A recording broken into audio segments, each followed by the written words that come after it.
చంగీచర్లలో హోలీ రోజు మా హిందువుల పైన దాడి చేస్తారు. అక్కడ దాడి జరిగింది. చాలామంది రాజకీయ నేతలు వెళ్ళినారు. వాళ్ళకి కలవనికి ప్రయత్నం చేస్తే కూడా పోలీస్ అధికారులు ఆపేసినారు. మా బండి సంజయ్ గారికి ఆపేసినారు. ఇవాళ నేను వెళ్తా అంటే నాకు హౌస్ అరెస్ట్ చేసినారు. నేను 3-4 డేస్ నుంచి అవుట్ ఆఫ్ ఉండే.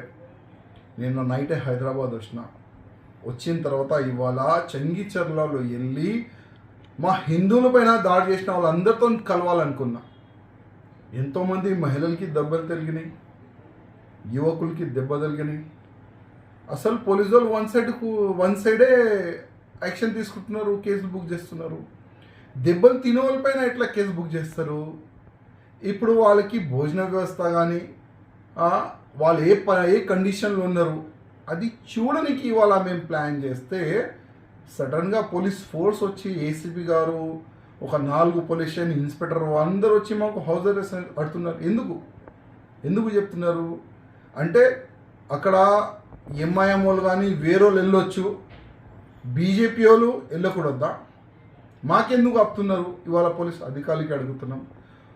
ఒక సమయంలో రజాకారు రాజ్యం ఉండే, అంటే కేసీఆర్ గారు 8వ నిజాం అనుకున్నాం మేమైతే. ఆయన ఆ విధంగానే వ్యక్తిగతంగా ఆయన ప్రొజెక్ట్ చేసుకుంటూ ఇవాళ కేసీఆర్కి రేవంత్ రెడ్డి గారికి ఏమీ కూడా చేంజ్ కనబడతలేదు.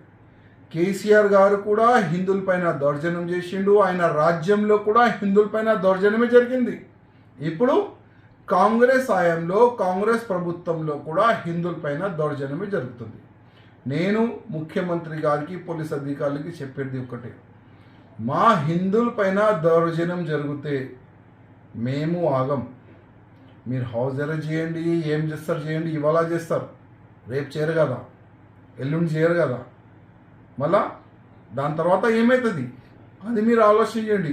నేను పోలీస్ అధికారులకి రిక్వెస్ట్ చేస్తున్నా, మా హిందువులపైన పెట్టిన కేసులు మీరు వాపస్ తీసుకోవాలి.